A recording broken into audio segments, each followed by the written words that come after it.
What's on your T-shirt? Sorry, before we start, is that like a? Oh, it's Spy Family. Sorry. Ah, cool. The I thought it was anime. for some reason. I thought it was one of those Choose Life T-shirts. And I was like, that is super retro. Yeah, I probably did have one of those during Wham days. Yeah. Well, that was my hen do. We all had to choose Chris T-shirts because I had an 80s themed hen do. Nice. I had a bloody perm in my hair that wouldn't come out for days. So what did your T-shirt say? Choose Chris. Choose Chris, but in like that style, like the the big block letters and stuff. Yeah. So that was nice. Obviously hilarious at the time. Good morning, Vietnam! I love the smell of napalm in the morning. You're gonna need a bigger boat. I feel need crispy. Roads? When we're going, we don't need roads. Snakes. Why did it have to be snakes? I'm Spartacus! I'm Batman. I am the Father. We were talking about this the other day in work, like, you know how obviously in America, sorry to dampen the mood, they're obviously like just knocking on doors and fucking huckling people into vans or shooting them in the face. How long before it's like, oh, we think you're on OnlyFans, or we think you might be gay, and therefore that's the next round of people getting put into concentration camps? That's the way it was done before, wasn't it? Yeah. They take the Jews, they take the intellectuals, they take all the undesirables, the people that speak out. So that kind of, and there's that famous. I don't know if it's actually a poem. You know the. The first thing for the communists. Yeah. So there's all that, and it's a complete mess. And I was listening to Russell Tovey. He was being interviewed by Mark Kermode for something. It was a film that he was involved in. It was about an undercover team of cops who were trying to catch gay men who were using the toilets in a mall for hooking up and stuff. And he says it's actually happening in real life that they're using apps in order to catch these guys, and they detain them without any due cause. This is actually happening now in America. So they are actually they're rounding up what they regard as undesirables and deviants. So like you've just walking into a toilet, you've not committed a crime. Yes, but they are being detained without actually being charged sometimes. So, oh my God! I am so glad that I have absolutely no plans to go to. Oh God, no! States. And with not that I'd be spending a lot of time in toilets or anything, but it does though. Like I said to Chris, like seriously, with our surname. Like, there's no way I would entertain going across there just now, to get huckled out of. And obviously, they check 5 years worth of social media on you have to hand over your phone. So, our group chat alone, we would be absolutely fucked. So, you're on that podcast that's on the watch list? Yeah.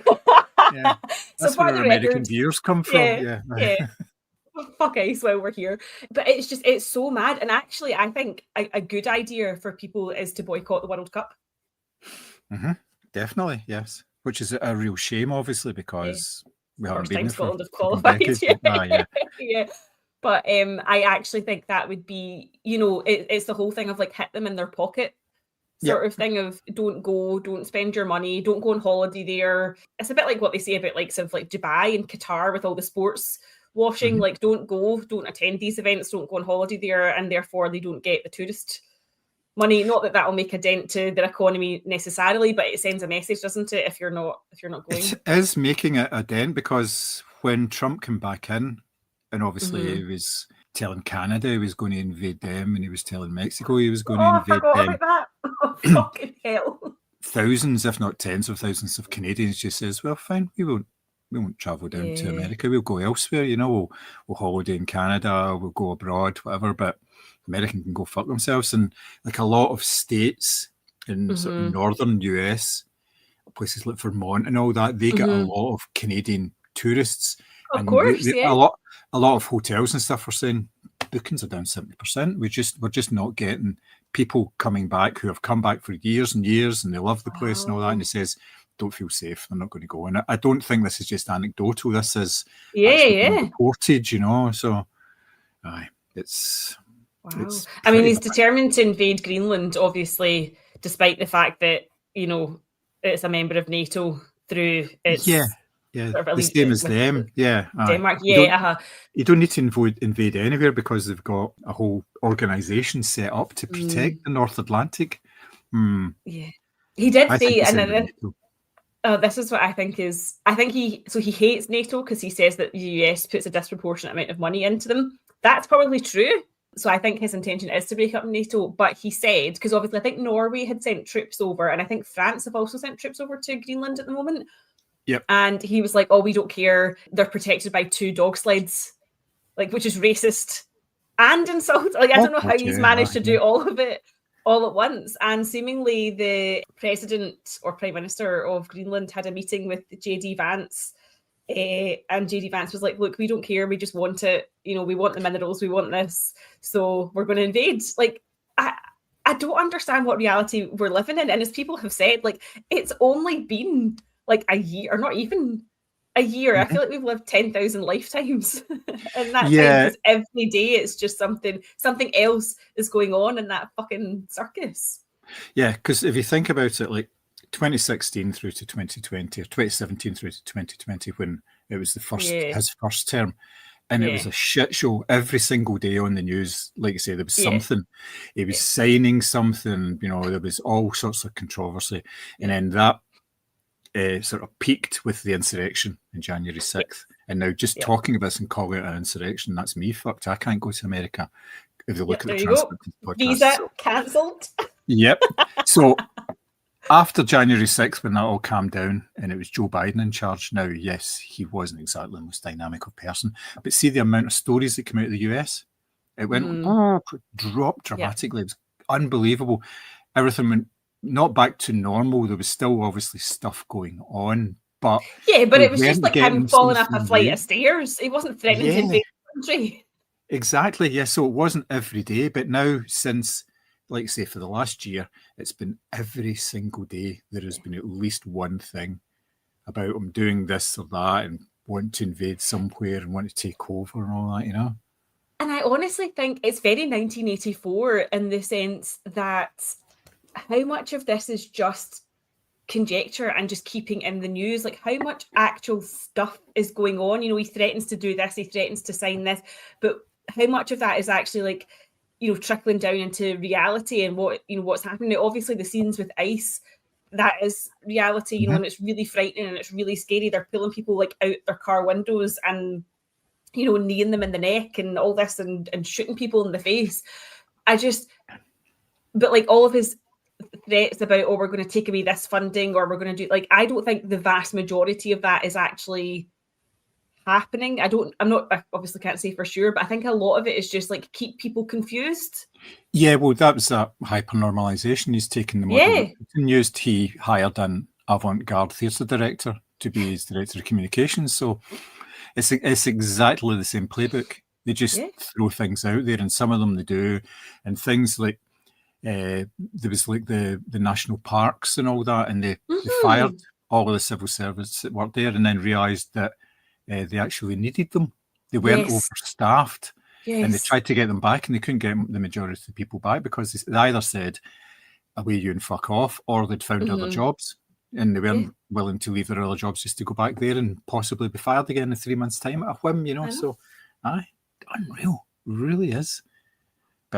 And you do wonder how much of that is going to obviously come over here, because they're talking about if there's general elections coming, and obviously there's the Scottish general elections in May, but they're talking about Reform being the second biggest party. That is terrifying to me, because the whole America coughs and the world catches a cold. Are we going to end up with the same sort of setup? People getting arrested in the streets for no reason? Yeah, well, Reform, they basically follow the same playbook as the Republicans. It's deflection. They talk about wanting to leave Europe and, we want to become a sovereign nation again, and then it happens and they say, but that's not what we actually want. We want to stop the boats.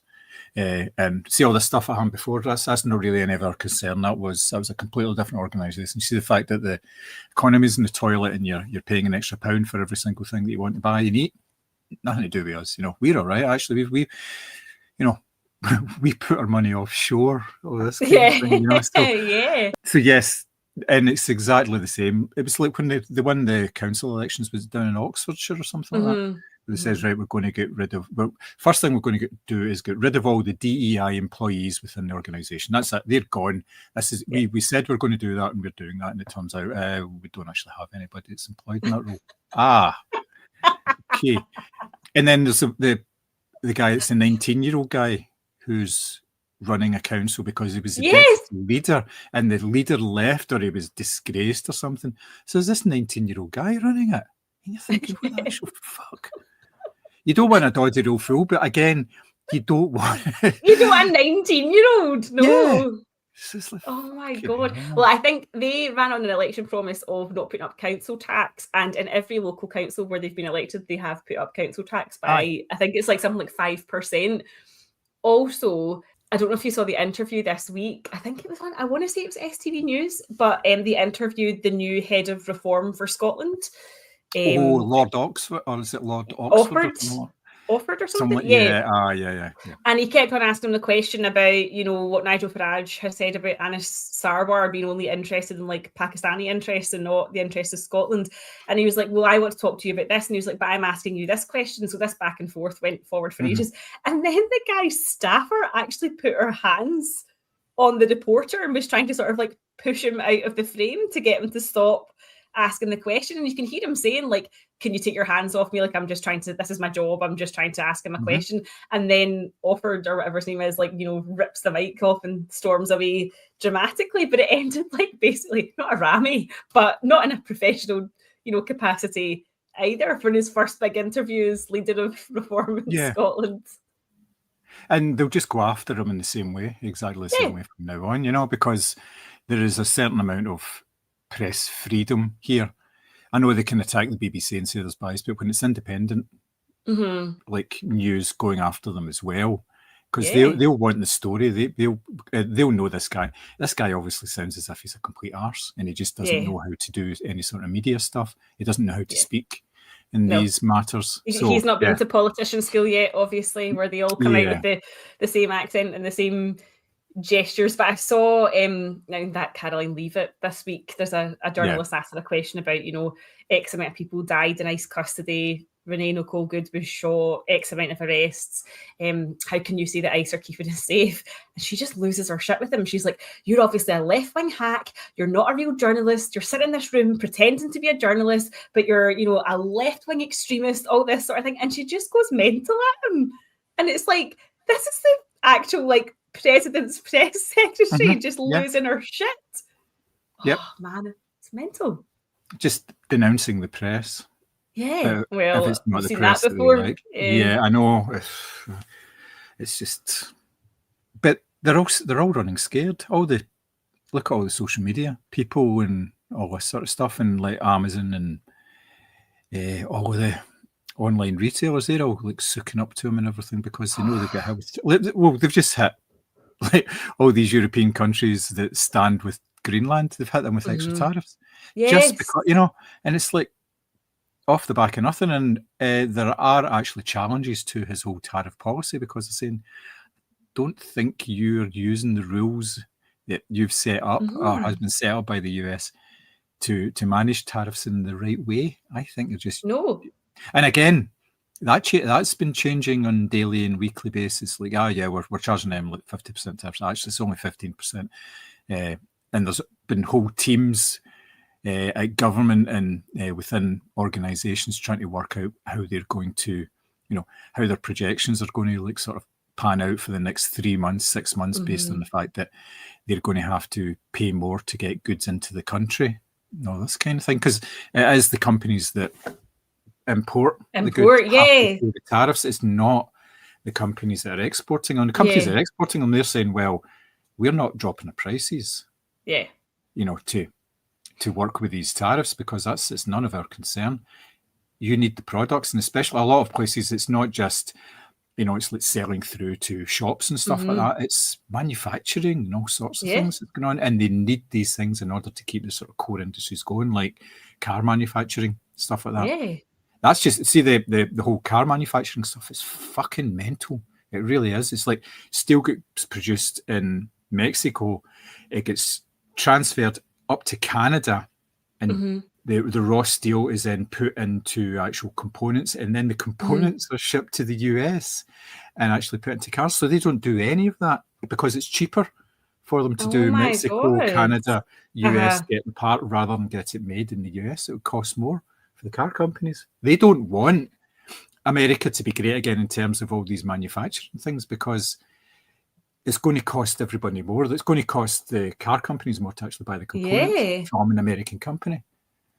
And that's the biggest laugh. It's like, for all this, like, oh, we're going to bring manufacturing back home. It's like, well, you're not, because you know you can get it cheaper from China or India or Mexico or whatever. Like, you're absolutely not. So it's just false promises. And that's the thing. It's like, obviously, like, we have trade secretaries, like, both in Scotland and in the UK. If he's going to fanny about with more tariffs and stuff like that, and we get less orders as a result, their job is to then go, right, okay, well, what about, you know, Asian markets or Indian markets or Middle Eastern markets? Like, we will just obviously take our business elsewhere. They're absolutely shooting themselves in the foot. Like, I watched, was it Jon Stewart? And he was talking about, we're all on the Donald Trump Gravitron. He was like, we don't know if we're up or down, but we just know, like, we feel like we're going to vomit. And I thought, yeah, that's probably really accurate.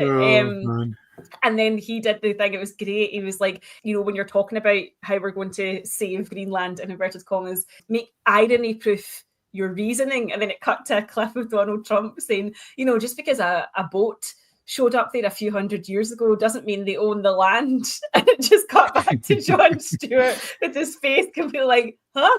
Like, isn't that why America exists? Because a boat turned up here. I know. Oh dear.